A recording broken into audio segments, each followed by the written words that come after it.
Welcome to Fun is Fundamental. I'm Lalania. In this podcast, we will explore the importance of fun and how it defines us as humans. Weekly, I will participate in an activity and talk about my experiences and the reasons why it is fun, or maybe not so fun. I hope to inspire all of you to pursue more fun in your daily life as well. Let's start.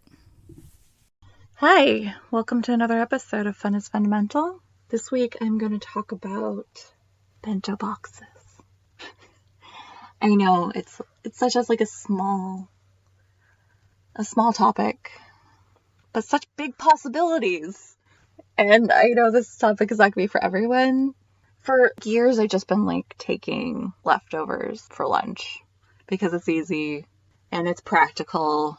But I would just keep on looking at it and being like, oh, I'm just seeing this again. Woe is me, kind of thing. And I was so uninspired and unexcited to just eat the same things all the time. And it made me not want to eat healthy. I was just like, I want some excitement in my food. I'm such like a dog. I'm so food motivated. Literally, if we're going on vacation, I'm like, what are we going to eat? Or like any kind of event, what are we going to eat? That's all I want.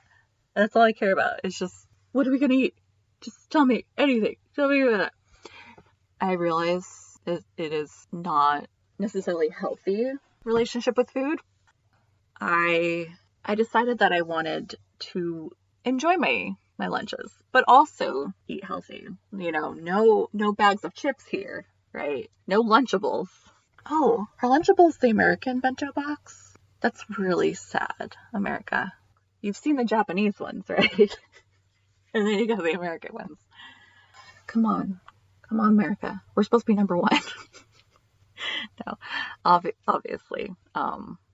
Japan does cute better than anyone. They really do. Korea does cute well too, but I used to live in Korea, and I would spend all this money on cute t-shirts and pencil cases and pencils and, just little things. I would just be like, oh, that's so cute. I must have it. Anyway, back to bento boxes. They're so cute, right? So I knew I wasn't going to spend the time to make faces necessarily. Because I like being creative and I like making things and stuff like that. But I don't know, there's part of it that's taking so much time to make it something that I'm just going to shove in my face anyway. But I did buy some cute accessories. I bought these little tiny bottles for soy sauce. And I bought these cute little toothpicks, but they have multiple prongs. There's 2 prongs or 3 prongs or whatever. And you can, stick it in your fruit. And they got little cute animals. And then, I don't know, I'm a person that really loves snack foods. Some bento boxes are actually the perfect thing for someone who just wants a bunch of different tastes. I like eating like a toddler.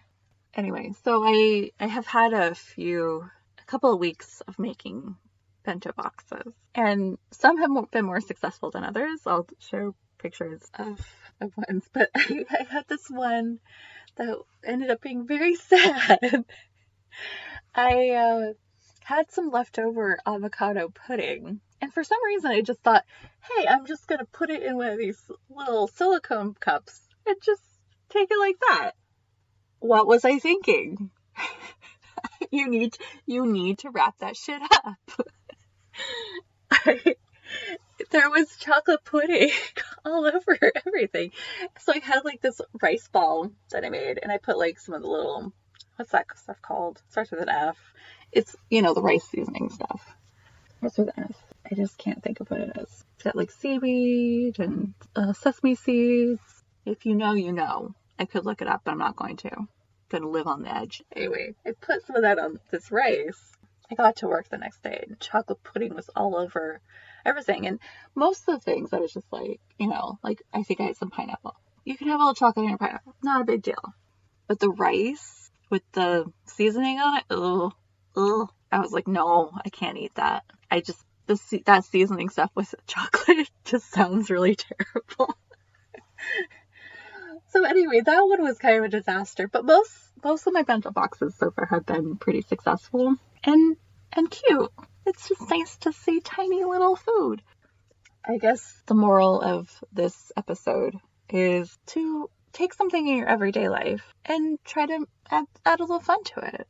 It creates a little bit more joy in your life. It gives you something to talk to your coworkers about. My coworkers were very interested in my bento boxes. And I was like, yeah, and I just got so excited to talk to them about it. I mean, it can be something so small as a bento box that can just add a little bit more joy and playfulness into your life, especially, during these hard times. Obviously, there's the light at the end of the tunnel. I get to be with people. I miss people so much. But in the meantime, I have bento boxes to make me happy. I mean, you and I both know it's a replacement for human connection. I hope, even if you don't want to do bento boxes, I hope that my own joy about bento boxes inspires you to do something in your life that just makes something that's really mundane a little bit more fun. Do something today that amuses you. That is a demand. I'm telling you, do something today that amuses you. Not a request. So I guess we could talk a little bit about ways that each of us can bring more joy and playfulness and fun into our daily lives when things are tedious and boring. So I'm going to release a quiz. I'm going to say next week.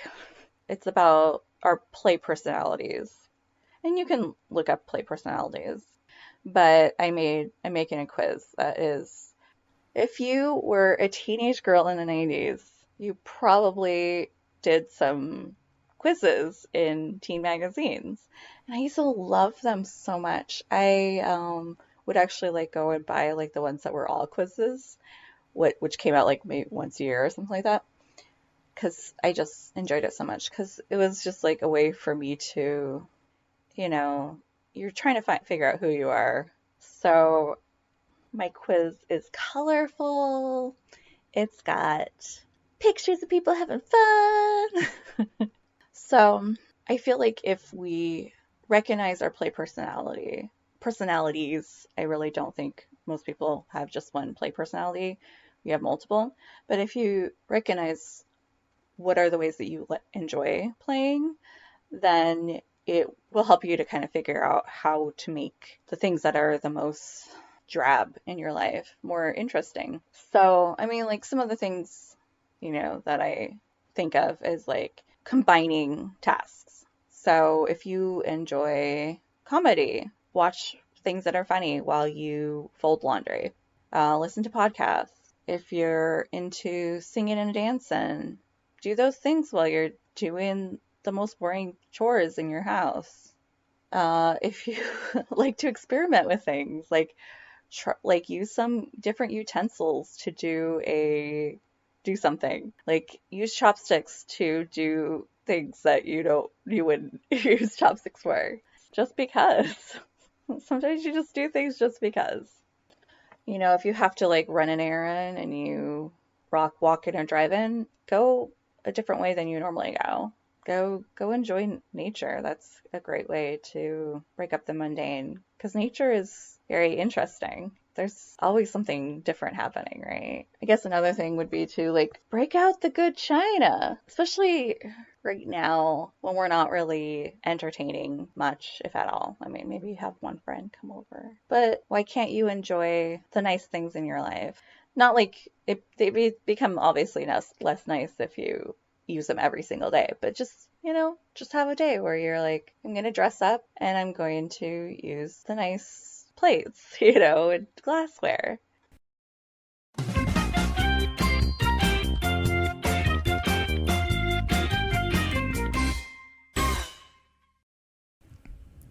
In August of last year, there was a study that was published called Can Playfulness Be Stimulated?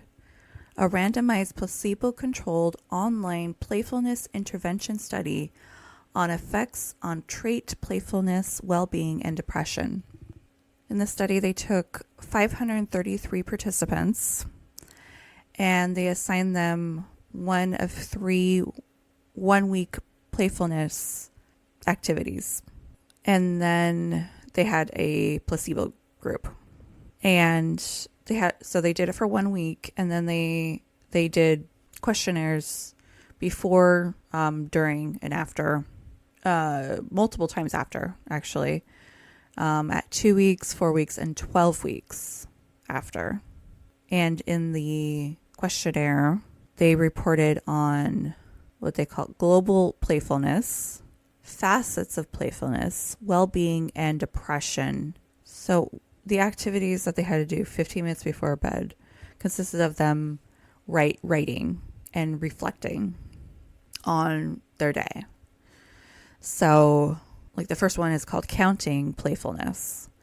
And they had to briefly write what experiences happened in their day that were playful. And in the second one, they had to come up with 3 playful things that happened.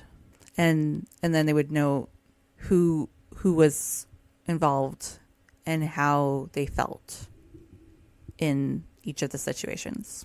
And then in the third one, the study participants were asked to set aside 15 minutes before bedtime and reflect on ways they might use their playfulness differently than usual. So, like, maybe like doing something at work in a playful way, kind of thing. Like rethinking how they could use playfulness. And then to write down some details on how the experience played out. So they found that the people that did these exercises, as opposed to the placebo groups, had improvements even 3 months later on their questionnaire in their depression and things like that.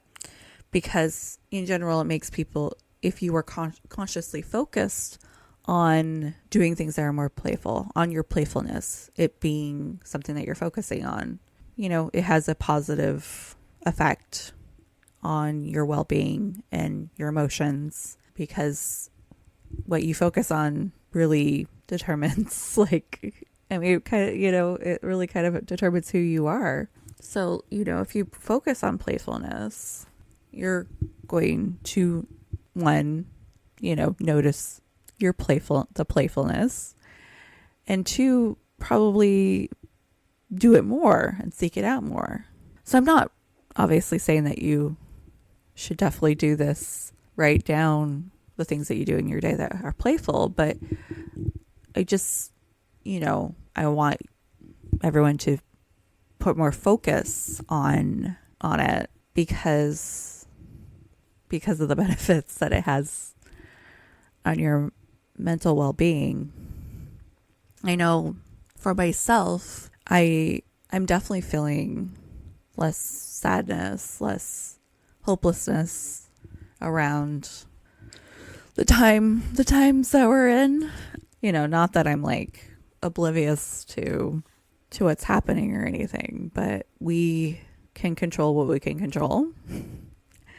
And if doing things like making bento boxes puts my attention on something fun and enjoyable as opposed to just mundane and uninteresting, we just sleepwalk through our lives so much of the time, and we just have these little blips and moments of, joy and laughter and excitement. But why should that be like 10% of our time and the other 90% be just surviving? What kind of life is that? So, I don't know. I just hope that we can change our lives together. We all deserve to live the best lives that we can. And obviously there's big institutional issues that we need to deal with also. But, you know, in the meantime, you can still make the best of where we are now, I guess, is what I'm saying.